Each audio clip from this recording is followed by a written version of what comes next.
Okay, let's start the next session. We've already heard this morning some of on the ship owners panel and on the LPG panel, the importance of data. I mean, data is widely available these days and is used more and more in shipping planning and shipping management. So we're very happy to have a session which is entitled Quality Data Driving the Sustainable Transition while securing a return on investment. Our moderator is Semiramis Assimakopolou, Senior Vice President of Sales at Signal Group. And on the panel, we have Dimitris Theodossiou, Managing Director of Danaos Management Consultants, Rovis, Co-founder and CSO of Seafair, Vassiliki, Georgopoulos, a partner of Watson, Farley and Williams, and Philip Nielsen, who is co-founder of Oriani. Semiramis, please.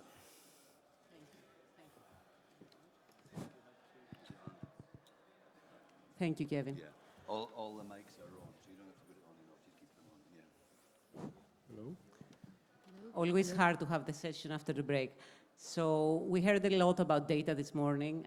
It seems that the industry wants to use data, but I think what's hard is to find ways to use them, adjust their processes in order to make decisions with data. So I would like to welcome the panel, and we will start straight away. The first question is around data quality and how data quality data, improved data can support decision-making in the maritime sector in terms of vessel efficiency, fuel efficiency, and at the end of the day, how this can be translated to ROI for charters, owners, and operators. I'll start with Philip, and then we'll continue with the rest of the team. So good morning. Hello? Hello? Is it working? Okay. Thank you very much for inviting me. So about data, well, what is known in our industry is noon reports is a standard, but it is open, it's prone to human error. So I think two of the things we need to focus is on getting automated data. And things are much easier now than just 2 or 3 years ago with Starlink.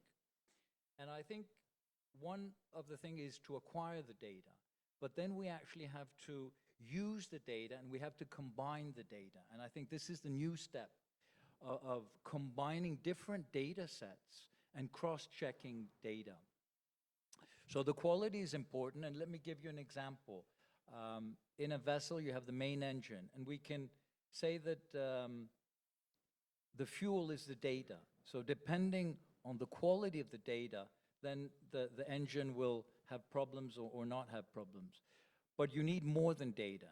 You need the interpretation of the data.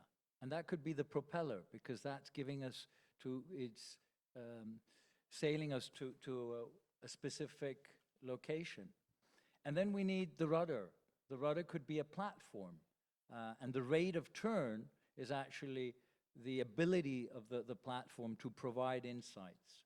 So I think that data, yes, but the key thing is the interpretation. What does the data actually mean? Thank you. George? Thank you, Semiramis. Thank you, Philip. I will start with the last part of the question about the ROI. I think we believe that there's a huge potential to unlock ROI for principals, managers on 5 key areas, which are interconnected. The first one is cost savings. The second one is compliance with regulations, asset utilization, predictive maintenance, and last but not least is the enhanced reputation for the principals, the owners, as well as the vessel itself. And going back to Philip mentioned a lot about the quality of the data. I'll stick more to what are the types of data to complement. As Semiramis said, we have vessel performance, where we think that data collection should be focused on crew data, asset utilization data, as well as the equipment and real-time, preferably real-time data about the equipment that can enable predictive maintenance. When it comes to fuel efficiency, we see, of course, the need for real-time data automation, as Philip said, on the fuel consumption, the engine performance, and the environmental conditions. We see the emergence of many players who can help optimize route, optimize the performance of the vessel based on the external data, the environment data. And last but not least, when it comes to data processing, we like to discuss with principals, with managers, on the benchmarking and how we can use those data. First of all, to benchmark, for companies to benchmark within themselves so that they can optimize their fleet, their vessel's performance. Second, external benchmarking. Second, external benchmarking, where we create pools of fleets that we can benchmark against each other. Of course, the vessels have to have the same characteristics, same engine type, etc. And last but not least, which is the most interesting, lately enabled, is the ideal, I call it benchmarking against the ideal scenario, with the use of with advanced algorithms. I won't say AI, because it's too trendy. With the use of advanced algorithms, you can create an ideal scenario based on the data. And even though nobody is perfect, and there are always emergencies, you know how and what you have to do to get towards that ideal scenario that probably no vessel on your fleet or any other fleet has achieved. So those areas around the data that we need and what we can unlock with them in terms of ROI is where we see the most value for the whole industry. Thank you. Dimitris. Thank you very much. I'm honored to be here. In order to contribute in this discussion, allow me to distinguish, first of all, technical performance, propulsion performance, which is pretty simple, is measured in very easily from the old times up to date in terms of the consumption as tons per day or miles per metric ton, depending on your employment status. And this performance is heavily depends on the physics of the vessel, the design, the propulsion, the condition of the hull, the rudder, and whatever other elements, which can be measured. A couple of sensor readings are enough, combined with few low-frequency data like drafts and trims. I think that's enough nowadays to calculate the consumption. The challenge is to benchmark the consumption, meaning I'm burning today 22 tons per day, which should be the optimum. And even more challenging is to sort of optimize that, meaning going on the optimum for the whole passage. This is the technical performance. And definitely the market has a typical EXI in order to benchmark the vessel between them. This is the international standards.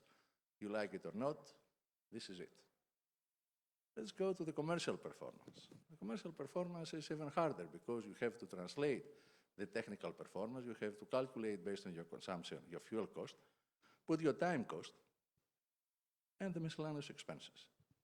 And if, let's say, you take your time cost, that heavily depends on so many parameters which are not technical, meaning the congestion on a port. If the vessel before you at the same berth will delay for a day or two. So this information is vital in order to optimize your commercial performance, which is measured in dollars per day, actually, either on the cost, where you try to minimize. Also, if you try to take the revenue, it's even worse, harder, and more challenging. And that was challenging so far. Nowadays, with the evolution in shipping, with the new regulations, with CII, with the carbon tax, and the remedies that this industry has to take in order to meet the goal set, the net zero, I mean, it's even harder because if you capture CO2 on board, you have to cater to release the CO2, to discharge the CO2 somewhere. If you want to optimize your speed, you cannot optimize the speed to go to the maximum if the market is good, because your CII will go to take you down to level E, and then you have to take actions. So this data is the difficult challenge in this equation. And definitely algorithms nowadays are so many, even in deep learning or machine learning or large language models, they are in order to facilitate decisions subject that we have the data. And one more comment to make. For me, the hardest element to calculate on the technical performance is the speed through water. Nobody can measure in accuracy the performance speed of the vessel. Measure the speed over grout or whatever, the speed through the surface, and the surface is moving. And also, you know the calorific value of the fuel, because the fuel that you have on board is a bledage of the historic fuel. So what calorific value of fuel you are burning is sort of very, very challenging. Thank you. Thank you. So I think there is no debate that data is necessary, but actually linking it to ROI, hearing also the discussion here, it's not obvious. And I think that's what makes the use of data in companies harder and harder. In 2018, when I started talking about data, it was a question of why are you doing this? Why is data necessary? I already take the right decisions with my stomach.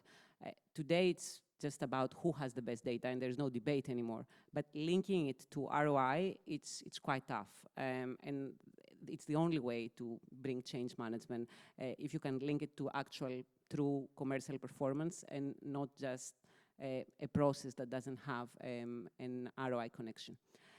We'll move to the next question. And Vassiliki, how do financiers review vessel performance? What type of data is relevant in this process, especially around credit approval and understanding data within the finance sector? Thank you, Semiramis, and thank you also for organizing us the last couple of days, and thank you, Oriani, for the great event once again. First of all, I'm a lawyer, I'm not a technical person, but what I can say is that I'm a great supporter of good quality data because I'm a mother of triplets, and storing good data has always been very important for my sanity. So a good strategy in the data increases the trust in the data and the information that is being reported, especially in light of the increasing ESG legislation. As you know, the majority of the banks lending in shipping, irrespective of whether they are signatories to the Poseidon Principles or not, they have been working towards linking their loan facilities with sustainability objectives. The performance is measured by the banks by using sustainability KPIs, which are external or internal. Now, the examples that we have seen as a firm of those types of loans are mainly include a pricing adjustment mechanism in the documentation, calculated by reference to the carbon emissions, the reduction of the carbon emissions. The KPIs of the financiers should be confirmed on a consistent methodological basis, which is important for the data and what George was saying earlier, that they have to be externally verifiable, and they have to be benchmarked by using external reference to facilitate their assessment. So, how do the banks check the performance of the ships and the companies? They review the emissions and the so-called average efficiency ratio of the vessels, and they compare them with the industry standards, but also they compare them with the IMO trajectories. This way, the banks can estimate the viability and the future value of the collateral ship, as well as the amount of the investment required by those companies in order to meet the IMO targets. This data is available by the Classification Society or by the owners directly. However, as we all know, there is some time lag in the information by the Classification Society, and the banks have to heavily rely on the information provided by the companies.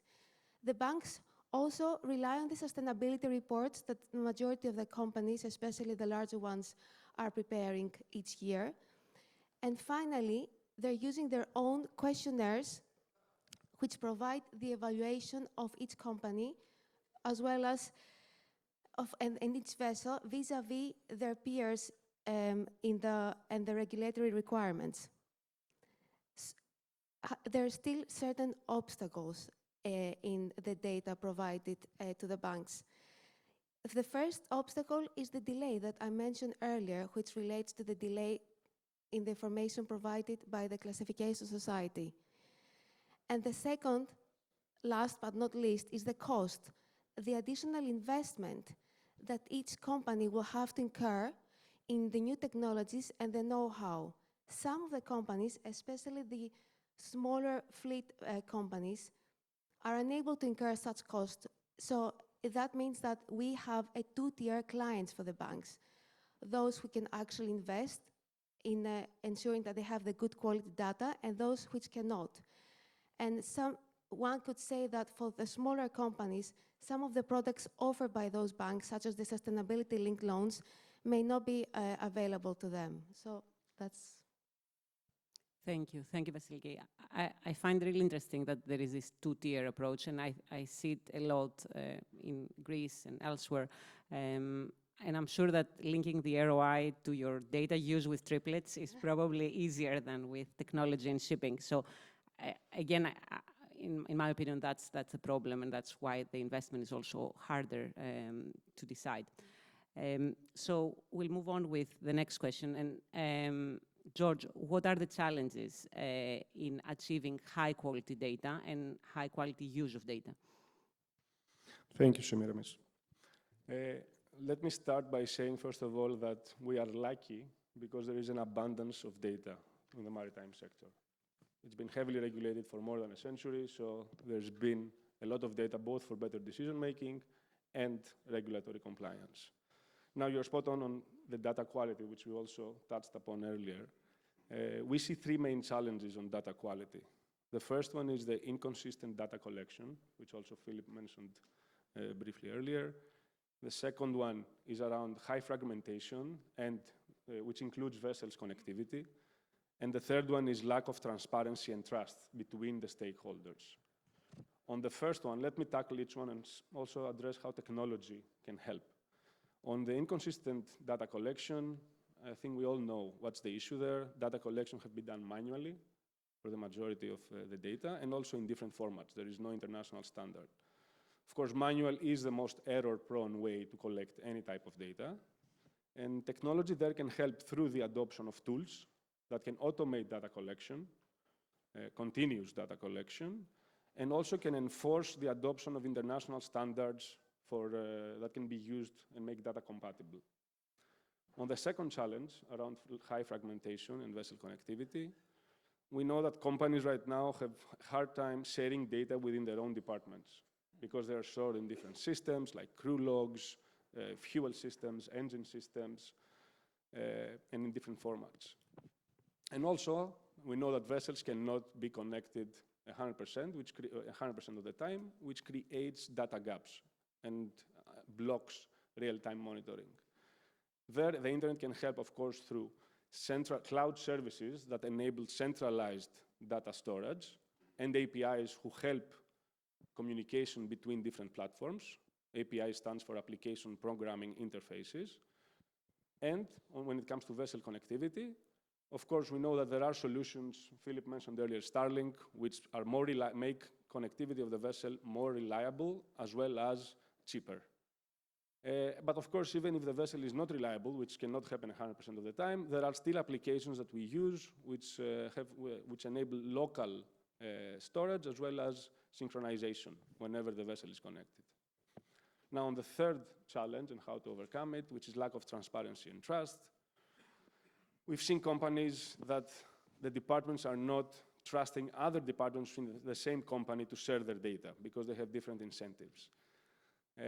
As well as that they are even more reluctant to share data with external parties who can store them, process them, run the data analytics they need.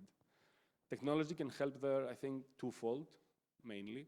The first one is through advanced security protocols, which makes outsourcing data storage and processing more safe to someone external than keeping it in-house.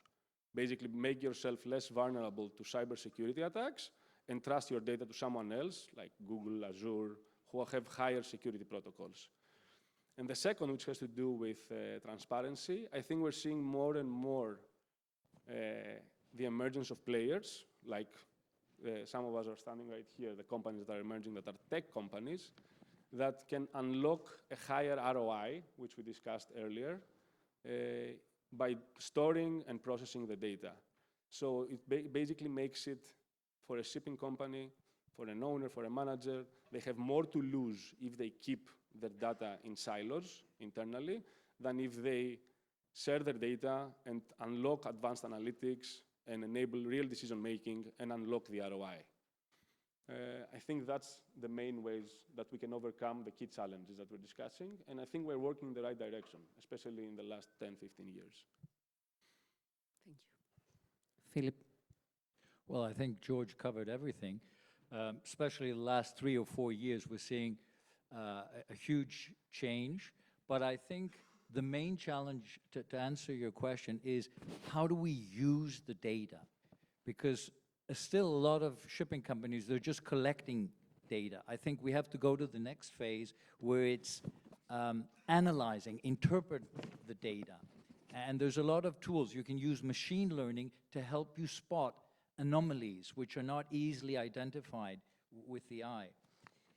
I think it was very refreshing in the first panel to hear all the ship owners mention digital and digitalization so many times. But if I could give, let's say, not a piece of advice, but if I could say 2 things to shipping companies. One, George mentioned, is try to break down the silos in your own companies, because each little department is holding their own sets of data. And then another thing, put a lot of pressure on your vendors to be more open, operability, so that different systems can connect. And I know this has not been very easy, and many times it's the vendor's fault. So I think the ship owners, they should be maybe a bit more dynamic there and really demand that the solutions they're getting and they're buying are more compatible or more open with other connections. Just one thing about the ROI.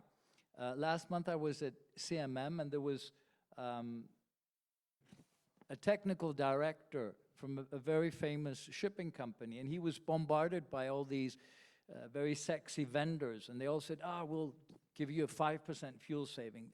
The other said, we'll give you 5% and 5%. So he said, okay, I'll select 5. 5 times 5, that I should get a 25% savings. Well, he ended up with 8. So the ROI, it's a two-way process. It's not something that you should only leave to the vendor. You should get involved, you should share the data, and work together with your vendors. Thank you. Thank you. Dimitris. Starting from the ROI point of view, obviously, the investment you do on systems to measure and monitor the performance of your vessels is minimal compared to the benefits. So the return on investment there is huge. Now, how much you can save on the fuel by using better vessel management, I should dare say 3, 4, maximum 5%. How you can save more if you use devices, energy-saving devices. I mean, nanopates or bubbles or whatever. I mean, yes, you can go up to 4 or 5%, something like that. But then you need systems to prove that. You have to compare your previous performance with your current performance in order to justify the investment. And based on the analytics we have done so far, we have seen quite peculiar situations on the energy-saving devices. Then putting sails on the vessels, it's another very challenging opportunity. So definitely you need systems in order to evaluate that. Well, you will find me hesitant of giving the data away. I don't believe that anybody of you will give your email data to Google to sort of AI analyze that and use it in order to create your profile or anybody else. So the systems, we apply AI. We have installed all the language models and all the machine learning mechanisms locally to the shipping company. And the integration of your data is of vital importance, no matter what they promise you that you can outsource the performance data, and then you can integrate that with your accounting data. This is a very long shot. Now, regarding security, both security systems are quite secure nowadays. I mean, based on our clients, we had incidents, but very few in order to justify to outsource it. Saving your IT personnel, yes, this may be a challenge, but definitely you need IT knowledge in your company, and this knowledge is going to be bigger and bigger. And definitely you need data analytics knowledge and vessel performance knowledge. Let's say naval architects nowadays are getting very popular compared to marine engineers, which used to be #1 in the ranking. So this is, I think, where we're studying on the data security. And now, regarding the ROI, I mean, there are systems in the market. Let's say if you put a CO2 scrubber, the various makers promise that you will cut off almost 100% of your CO2 emissions, and your CII will be always A. So what is better investment than that? Okay, this is meaning you can sail your vessel at any speed, you pollute the atmosphere at 0, you have no extra costs, and there you are. So systems, there are around. You have to go and install them. Obviously, it's hard. Somebody has to do the first move. But this is the challenge. Thank you, thank you. I will leave the comments because we're running out of time and move on with Vassiliki on sanctions and how data can be used to navigate within the sanctions environment that we are now, but we've been for, actually we are constantly in a new sanctions environment, and how quality can play a role there. Yes, thanks, Semiramis. For the banks, being able to have sanctions transparency is very important because for the lenders, it's the reputational risk. And if they rely on information that it's not accurate, then it has a huge impact on the reputation of that bank. And as we've heard on the news, there are also penalties being paid by a number of lenders. It is really important to have good quality data in respect of sanctions because it helps the lenders identifying any high-risk factors such as non-compliance with unlawful STSs, with non-compliance with international regulations. Interestingly, before joining this panel today, I did some research. I talked to our compliance department, and apparently the cost of the search engines that it is used by law firms, by banks, and the various institutions is surprisingly high. Also, another point that was mentioned by my compliance is that for some databases, the information we get in relation to the trades of the ship goes back to 2 years. So in this regard, in relation to the trades, there may be lack or no information at all for the period preceding 2 years. On the other hand, ownership of a ship can be found in the data by the search engines. However, the results are limited to the registered owner of the ship and the managers. There are some databases that they don't have the details of the disponent owner. So in the case of a sale and leaseback financing, where the borrower is basically the bareboat charterer, we don't see details of the bareboat charterer in those as a result of these search engines. So how do they work? So how do the search engines work and how effective they are? So the search engines primarily collect information from the vessel's satellite system, which is the automatic identification system, right? The AIS. But the AIS, in terms of sanctions, it is only reliable as far as it goes, and that is for 3 reasons. The first reason is that the vessel's satellite will not show if a ship is engaged unlawfully in an STS trade, in an unlawful trade. Secondly, it can be deactivated by an owner who may want to temporarily switch off the satellite in order to load at a cargo which is against in breach of sanctions.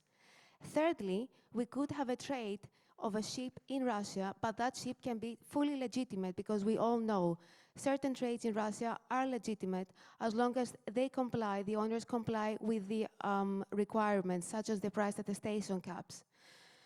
So we can see how important it is to be able to have a good quality data, and there's still some gap there. There are some providers who are able to provide cargo data. Surprisingly, again, in order to have this search engine and use it, it's a 6-figure amount per year if you want to have this database. So at some point, you're thinking like instead of going through the route of compliance, you're going through the route of the investigation, and you're thinking, are we lawyers, are we bankers, or are we private investigators, which we're not. So in summary, and I know that we're running out of time, the banks and the lawyers and all those institutions for which sanctions are extremely important, we rely on the information provided by the owners heavily. Thank you. We're running out of time, so one last question with a half-minute answer for Dimitris on the emissions reporting, and we will close the panel with that. Thank you. That's an easy one. I mean, it comes without saying that performance data is the base for a report for the MRV. Obviously, the majority of the shipping companies report based on the remaining on board, and they use performance data of the new reports of the sensors in order to prove to the verifiers that they provide the correct information. But what is coming, based on the upcoming new fuels or the CO2 scrubbers, you have to report based on the MRV method 4, meaning emissions to the atmosphere. So more and more solutions related to data collection are coming into the market. Thank you. Thank you very much. Data is key. Using data is hard. ROIs are difficult to decipher. So only with efforts within the organizations you can change this landscape. Thank you all. Thank you.